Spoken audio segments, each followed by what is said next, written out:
Hey everybody, I'm back making another video today.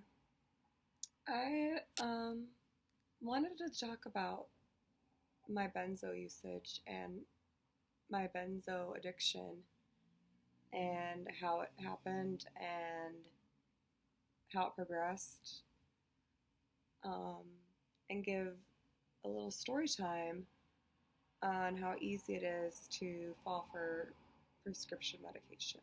I know fentanyl has taken over the nation. Luckily, I've not fallen victim to that, but I have been using benzos for the last 6 years, so they definitely got me there. Um, I was never a pill person growing up. I hated pills, even if I had a headache. I'm not taking ibuprofen.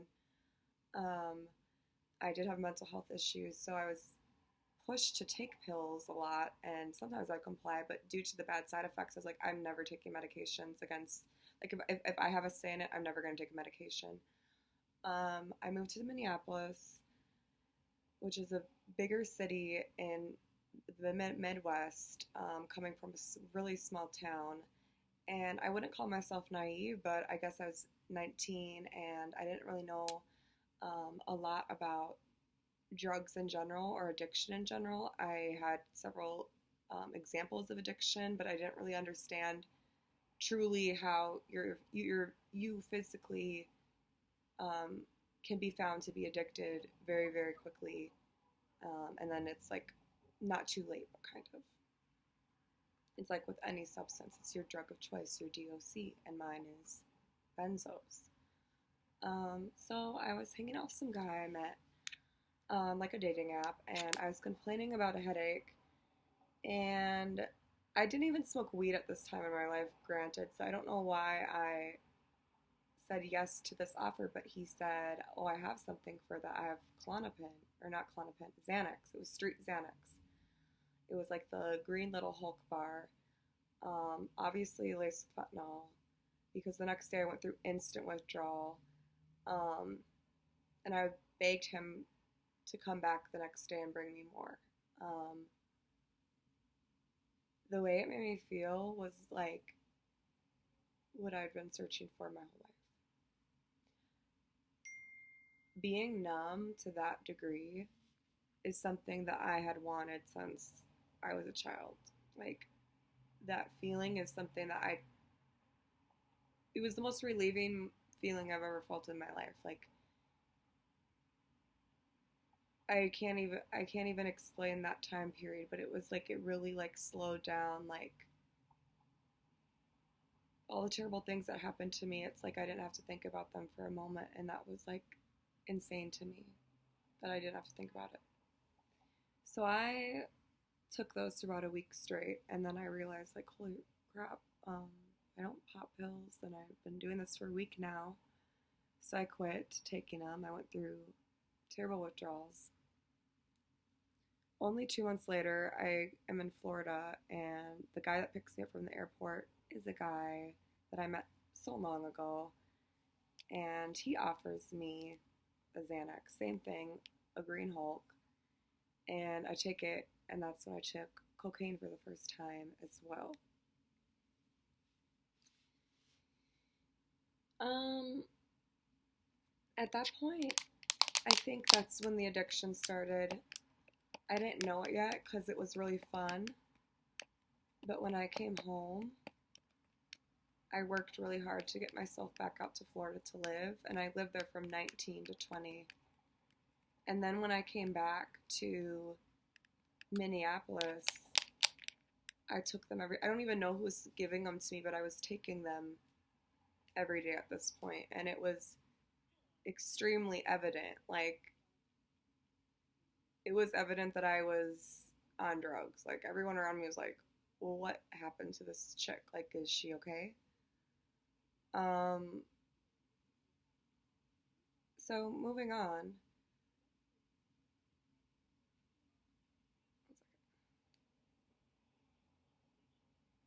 Hi, can you call me back in about like 5 minutes? I'm gonna wrap up this YouTube video.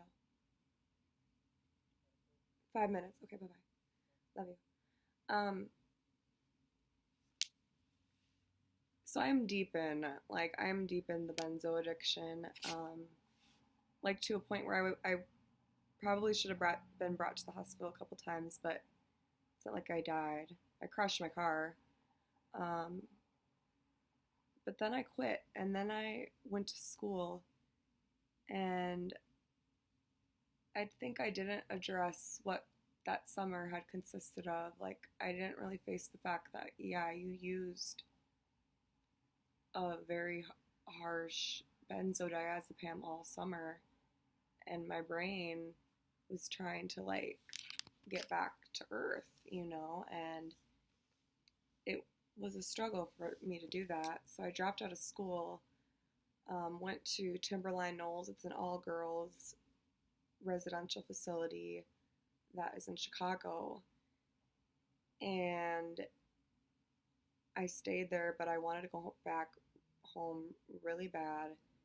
I go to a party the minute I get out and fly home at the college I used to go to, and the girl there gives me a Xanax. So I took it again, had the best night ever, and the addiction continued up until the following year, and I got arrested, and I had green hair at the time by that time. My arrest led me to be put into a residential facility, court ordered, and I got sober for a month. And then a triggering event happened, and I started taking Klonopin, and that is my current day of drug of choice because it's like lighter, It's way easier to like convince people that you're normal when you're on Klonopin versus Xanax, because Xanax really makes you like nodding out, falling asleep. But Klonopin, you can go run errands and still kind of like present yourself as like a functioning human, but you get that little edge off. The withdrawals of benzo, they're dangerous. Like, I've tried to quit on my own several times, and man, it's an emotional roller coaster. It's like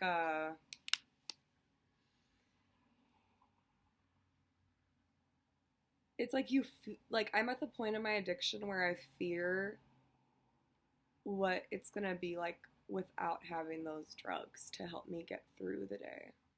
Like, I'm afraid of how am I even going to be able to interact or show up in the world if I don't have this crutch? Those are common fears for addicts. I hear that from meth users all the time. Oh, I don't have time in my life right now to quit. When they say that, they mean because they're not going to be able to function at work, they're going to be sleeping all day, it's going to be rough, it's going to be like a rough week. But it's going to be a real rough life if you don't quit, so it's kind of like, pick your battles. And so that's why I'm going to keep documenting. I plan to be sober. I dream to be sober. I know that's my plan and path. That's what God's chosen for me. But that's just the progression of this addiction to benzos it's taken a lot from me. And I thought it used to be like a drug that empowered me and enabled me to do like things that I wasn't confident enough to do, but honestly, all those things are already in me. I just had to get out of my head, and I don't view it as a weak thing for somebody to turn to drugs, but I will say that continuing on that path is a dead end road. It's so dead end. Like, even if you don't end up dying, which you probably will, you probably are going to end up alone because people don't want to deal with somebody that's, like, unstably on drugs. Like, and that's something that I think us addicts, like, we isolate ourselves so it doesn't really matter, but it does matter. Like, you deserve human connection, and you deserve to be present. Like, you deserve to have, like, a life where you don't have to, like, be thinking about your next fix. You don't have to be, like, every time something bad happens, you have to run to your substance. There should be so many other coping mechanisms, and girl, I'm trying right now too. I'm trying. It's difficult. Benzos, fentanyl, alcohol, fuck them all. And meth. All of them, all they will do from you is take, take, take, take, and give you nothing in return. And I've learned that through my benzo journey and being addicted for this long to them. Like, I've learned how dangerous of situations I get put into.